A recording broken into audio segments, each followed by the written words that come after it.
bêtises insiste toujours avec Frédéric Bérard.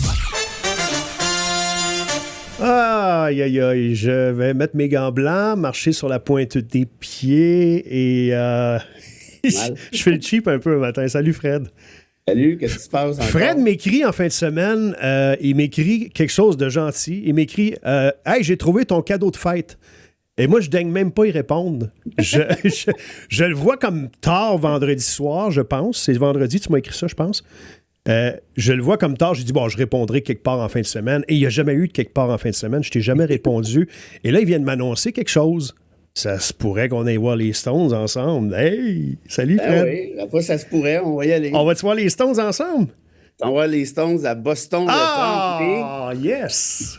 Puis à Foxborough, au stade des Pats. Puis le lendemain, on va aller voir les Red Sox au Fenway Park. Aïe, aïe, aïe, aïe, aïe. Contre Détroit. C'est là, je vais dormir pendant ce bout-là. Ah, ben là, tu feras bien ce que tu voudras. Tu me réveilleras pour Sweet Caroline après la 7e. Ça marche. Hey, c'est fantastique, Fred. J'ai hâte. C'est le fun. C'est Right. cool. Je suis quasiment sur le bord de te dire oui. J'en ai pas parlé à personne, mais ça a l'air que.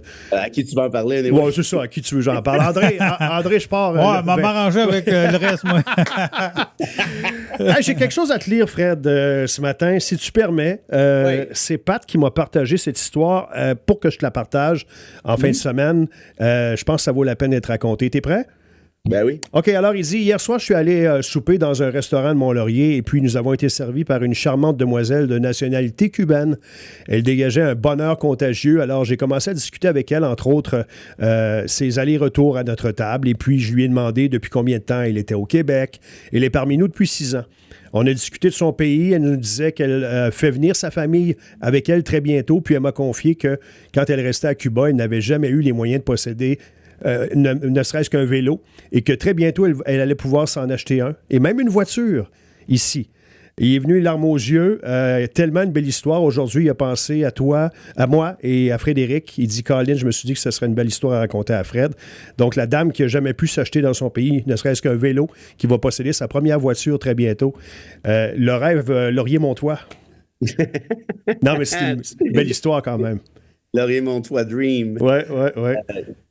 Oui, je suis pas surpris. Tu vois, c'est ça qui est dommage, je trouve, dans toutes ces histoires-là. C'est tellement de préjugés. Je suis certain qu'elle parle un très bon français. Pourquoi tu veux mettre des limites entre les humains? Je comprends pas ça. C'est pas. Tu vois l'espèce de volet humaniste du message. C'est tellement beau, c'est tellement plus beau ça qu'un message de quelqu'un qui va chialer parce que là, elle a parlé, elle n'a pas utilisé le bon mot à tel moment, puis ci, puis ça, puis... Ou qu'elle vole un de nos loyers présentement, puis on n'a pas de place à loger tout le monde. Puis... Mais mieux ça, ce discours-là, ça vous fait du bien. Moi, tu trouves que les racistes sont tristes dans la vie, honnêtement. Puis de donner la main à quelqu'un, je trouve que c'est tellement plus... porteur, puis pour soi en plus, puis la richesse, puis j'imagine la discussion un peu que Pat a eue. Je suis certain qu'il a appris des choses sur Cuba, qu'il a voyagé un peu par procuration. Puis ces gens-là, quand on dit ils viennent ici pour abuser du système, puis ils s'intègrent pas, ben voyons donc, là. T'sais, la fille est serveuse à Mont-Laurier. Ouais. C'est bien parce qu'elle aime ça. Elle veut être là. Elle n'est pas obligée.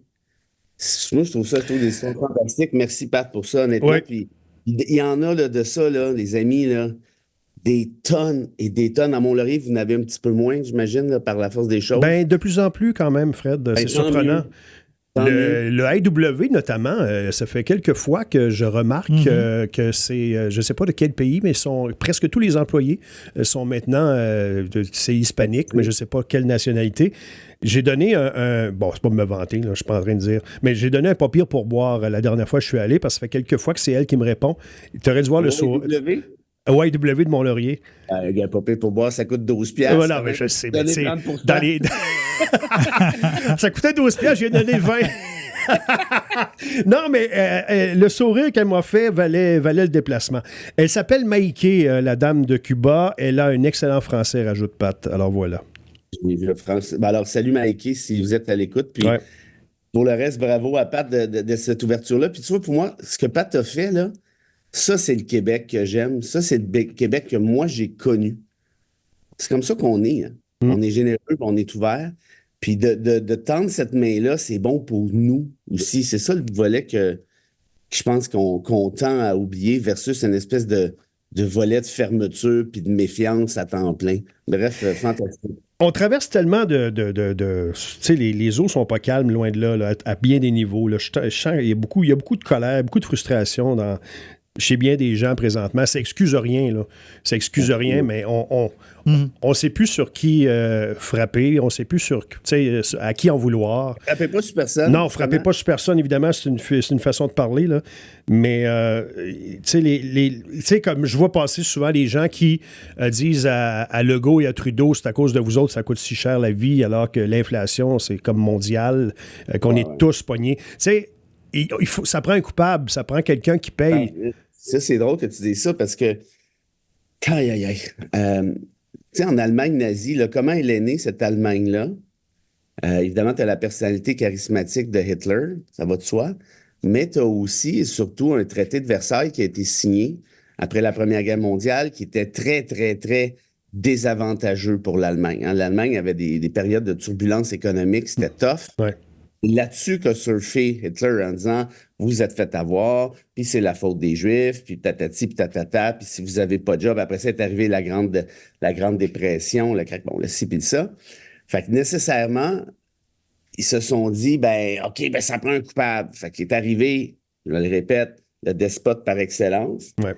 Il a dit « C'est pas de votre faute, c'est de la faute de X, c'est de la faute d'Y. » Puis qu'est-ce qui est arrivé par la suite? Ben, ça a bien, bien mal fini. Puis là, ce que je crains, ça fait longtemps que je le dis. De toute façon, ton micro, là, j'annonce rien ce matin. C'est une espèce de retour. Il y avait, écoute bien ça, là, je ne sais pas si tu as suivi, là, il y a eu dans les rues de Paris samedi presque 1000 nazis qui ont manifesté. Des nazis.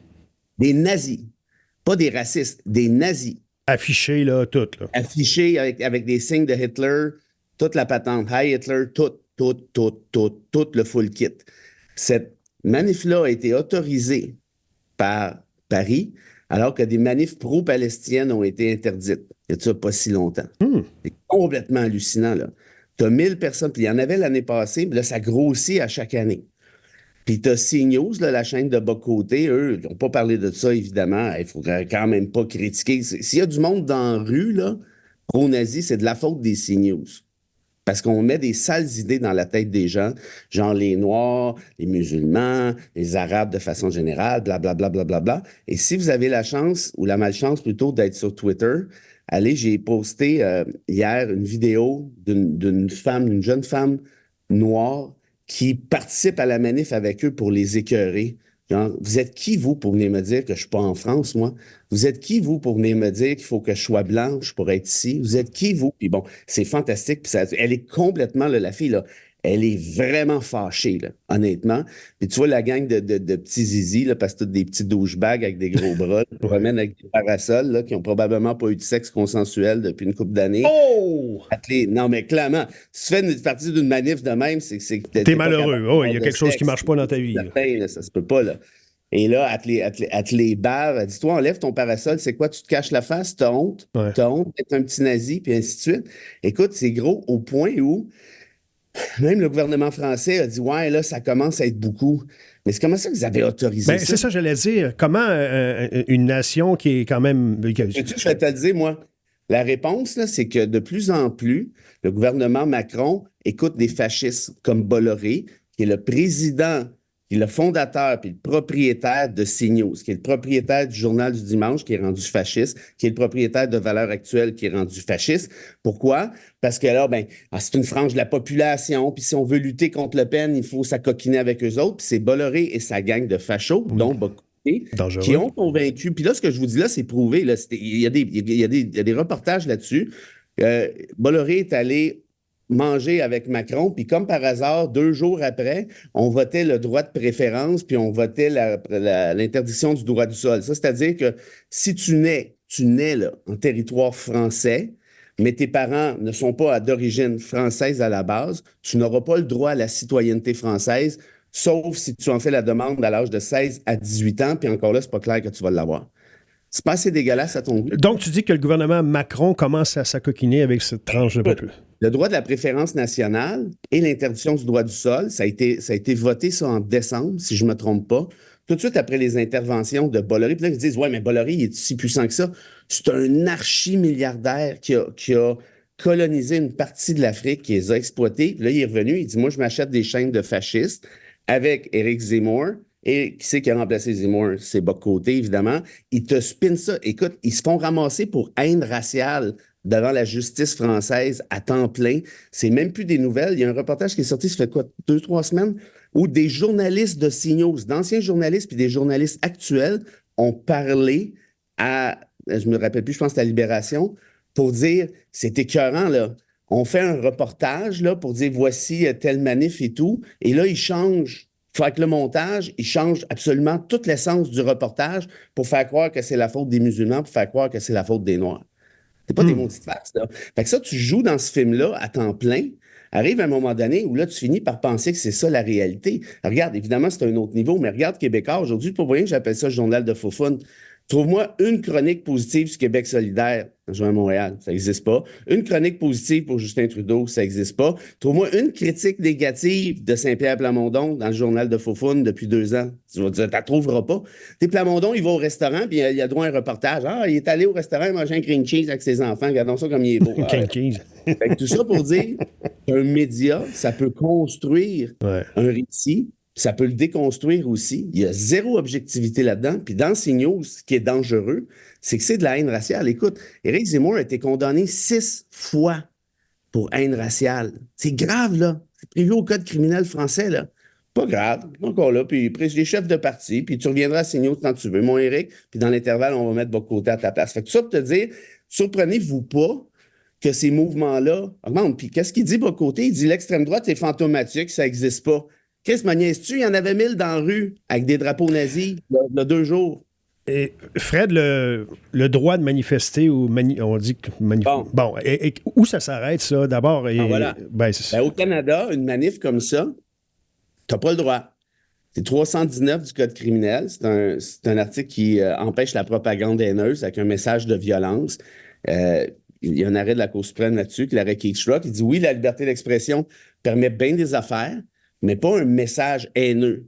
Bien, désolé, là, mais si les nazis, pour vous, c'est pas un message haineux, je ne sais pas ça va être quoi, là. Puis c'est drôle parce qu'en France, tu n'as pas le droit, puis moi, je pense que c'est une bonne affaire, tu n'as pas le droit de remettre en question l'Holocauste. Tu n'as pas le droit de dire que c'est pas arrivé. Sais-tu pourquoi? Ben, parce que c'est arrivé. Ben, ça, c'est ça. Bon. Fait que là, les complotistes puis les osos qui pensent que si, que ça, ben non, regarde, tu fermes ta gueule avec ça. L'Holocauste, c'est arrivé, c'est factuel. C'est un fait. Oui, c'est ça. Il y a assez de gens qui ont souffert de ça. Là, maintenant, zip tes babines, on ne veut pas t'entendre. Puis si tu les ouvres, ben tu vas aller t'asseoir en dedans. Fait que bref, oui, la liberté d'expression à temps plein, sauf cette limite-là. Or, là, tu vas adopter ça sur l'Holocauste, mais tu vas permettre à des nazis de manifester dans la rue. Il y a quelque chose qui ne marche pas dans l'histoire, là. Ouais. Ben, c'est ça. Donc, ici, tu maintiens qu'ici, ça ne pourrait pas survenir pour pas, je te le confirme. OK. On n'en veut pas des manifs de nazis, à moins que ça vous tente de rejouer dans ce film-là. Puis là, je voyais la gang de petits sans-dessin là, sur Twitter en fin de semaine. Ouais, mais l'extrême gauche, hein? Où ça, l'extrême gauche? De quoi tu parles? Ouais, mais l'extrême gauche, il n'est pas mieux, l'extrême gauche. Où ça, tu vois de l'extrême gauche? Ben, la cancel culture, j'imagine. On parle de. La cancel culture, oui. C'est 70% des livres annulés aux États-Unis viennent de l'extrême droite. Les woke. Et il reste 30%. Les woke. C'est woke, c'est de l'extrême gauche. OK, mettons. T'en connais combien de woke au pouvoir, toi, pour le fun, en Occident? Donne-moi en un. Un woke, là, comme eux le décrivent, là, j'en connais pas. Même un petit woke. Un petit woke. Au moins un petit woke. Un petit woke, des gros woke. non, mais c'est sérieux. Si vous voyez ça, des woke. Ouais. OK, il y a 3 bozos à l'UQAM. Il y a probablement deux tatas qui ont fait des graffitis sur le poste de police à Hochelaga le 1er mai. OK, ouais, puis à part ça. Il faut que je vous nomme l'extrême droite qui est au pouvoir, parce que ça va être long, là. Milei en Argentine, Meloni en Italie, tu as évidemment Wilder aux Pays-Bas, tu as Orban en Hongrie, tu as Erdogan en Turquie. Pardon? Bolsonaro. Ben, Bolsonaro, il n'est plus là. Mais c'est vrai, il n'est plus là. Marine Le Pen est première d'un sondage et de loin. Puis tu n'as pas vu d'ailleurs l'autre affaire, Marion Maréchal, avec le spin. Il faut assurer un avenir aux enfants blancs Qui c'est qui était avec Marion Maréchal là, une semaine à se flatter la bédaine? Je te laisse deviner. MBC. Monsieur TVA. Fait que tout ça pour dire que ce spin-là, ils finissent par nous faire croire que le danger, c'est les woke. Je suis pas woke. Je comprends le cancel culture, je comprends le danger de ça. Mais niaisez-vous, là. Vous avez peur de l'extrême gauche, mais où la gauche est au pouvoir? Donnez-moi juste un pays où c'est vraiment une gauche. N'en vois pas, moi. Tu vas me dire Trudeau. Tu qualifierais Trudeau de quoi? Centre-droit? Centre-gauche? C'est quoi l'affaire de woke? C'est quoi la dernière affaire que Trudeau a faite de woke, là, qui est bien épouvantable? À part donner de l'argent à l'industrie pétrolière. Fallait que tu te gâtes en finissant. Non, mais je suis sérieux. Où c'est que vous voyez ça? Je comprends pas. Et en terminant, je juste revenir avec la situation économique où les gens se cherchent des coupables. On le voit aussi aux États-Unis. Hein, c'est sûr. Ils jouent là-dessus présentement. Trump, regardez comment ça va mal économiquement avec Biden, alors que la situation économique... Bon. Quand je te dis que tout est dans tout, Donald Trump, à 6 reprises en décembre et janvier dernier, a cité Mein Kampf, c'est-à-dire, traduction libre, Mon combat de Hitler. Le personnage le plus abject de l'histoire a été cité à 6 reprises, pas un accident, là. 6 reprises en 2 mois par potentiellement le prochain président des États-Unis. Puis tout le monde fait « Ah ouais, mais c'est Trump. » Ouais, c'est ça. « Ah ouais, mais c'est Trump. » On banalise tout. C'est Hitler. Vous n'avez pas banalisé Hitler toujours? Ben non, là, mais tu sais, l'extrême gauche. C'est Hitler. Il dit que les immigrants empoisonnent le sang du pays. Oh, c'est pas grave. C'est pas grave. Moi, je trouve ça hallucinant. Après, ce qui va arriver, je vais te le dire, là, puis c'est en train de se produire, parce que 2024, c'est l'année des élections européennes. Là, le fasciste est sur le bord de nous péter sa gueule. Il est minuit moins 1. Bon, il n'est pas grave. Il n'est pas grave. Bon, ben, OK, correct. Mais vous vivrez avec ça après, puis qu'est-ce que tu veux que je te dise? Toi, c'est... Je pense qu'il y en a un paquet qui ça fait leur affaire. C'est ça, l'histoire. Ben, ça, c'est sûr. Ça, c'est clair. Tant qu'à vouloir du changement, il y en a qui veulent un gros changement. André réclame une citation, je crois, dans son regard. Oui, j'attends ça. Moi, c'est le moment de la chronique. Pas que c'était pas intéressant, mais je sais que la citation du jour, elle est merveilleuse. Savoureux. Ah, mais là, on n'a même pas fait le vote. Ah, mais on le fera demain. On te fait confiance. Veux-tu que je vote? Je vais voter, moi. Vas-y. Vous devriez pas. Bon, on va finir sur une note humoristique. D'accord, d'accord. Hein? On va faire du bien. Oui. Et c'est une citation de Boris Vian, un grand écrivain français qui jouait aussi de la trompette. C'était un musicien de jazz, notamment dans les petits bars français de Paris, en fait. Il avait tout pour lui. La Deuxième Guerre mondiale. Il est mort à 39 ans. Hey. Après une œuvre assez considérable, très considérable. Mais sais-tu pourquoi il est mort à 39 ans? Ouais. Il est mort à 39 ans en regardant la projection du film, de l'adaptation de son livre J'irai cracher sur vos tombes. Ça l'a fait crever? Il haïssait tellement ça qu'il en a pété aux frettes dans la salle de cinéma. Ben, voyons donc. Oui, mais il y avait des problèmes pulmonaires. Ceci dit, il n'était pas très en forme. Mais tout ça pour dire qu'avec tout l'héritage de Vian, à 39 ans, ça fait réfléchir. Voilà. Alors, Vian disait ceci. Si le travail, c'est de l'opium, alors je ne veux pas finir drogué. Ouh, ça c'est bon pour ceux qui n'aiment pas travailler, ça. Ouais, tu peux le dire au contraire aussi. Oui. C'est à ton choix. J'allais dire André va l'aimer celle-là, mais non, mais ça peut aller dans les deux sens, André. Non, mais avoue qu'elle est bonne. Ben, comment tu veux, j'avoue pas ça, moi. Je suis là pour avouer. Ben oui, avouez. J'avoue tout. On se retrouve demain, Fred. Prends soin de toi. Attends une minute, j'en ai une autre. Bouge pas. OK. Oui, vite. Écoute bien celle-là. Là, ne perdez pas votre temps avec moi, parce que où vous voyez des frontières, je vois des horizons. Mais c'est donc bien beau. Beau, hein? C'était Et qui? puis, je la dédie à... j'ai oublié son Mikey? prénom. Hein? Mikey, évidemment, puis à notre ami Pat. Et je vous laisse deviner de qui est cette citation. Avant 10h à matin ou là? Demain. OK, c'est bon. Je reviens pas avant demain. Donne-nous une chance. OK, bye, salut. Donc, je sais pas, salut. Merci, salut. La petite vite de Jean-Claude